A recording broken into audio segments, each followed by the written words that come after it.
ugufasha mu buvuzi bwa kinyarwanda. Gana muganga gakondo agufashe. Afasha abantu benshi kurokoka urupfu ndetse n'izindi ndwara zari kubagiraho ingaruka zikomeye kuko bagize amahitamo meza bakongera kubaho neza ubuzima kandi buzira umuze.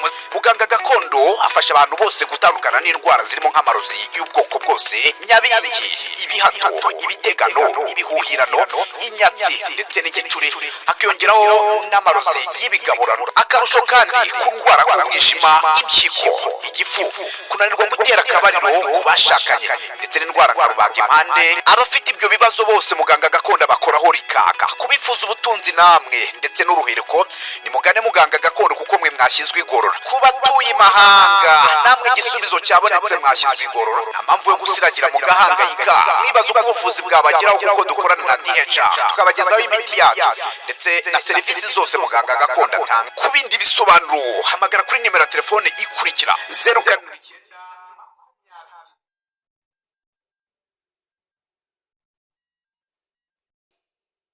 byare mungu nakogasha erega hamagara nicyo gishoro dufite giko bwa kinyarwanda. Gana muganga gakondo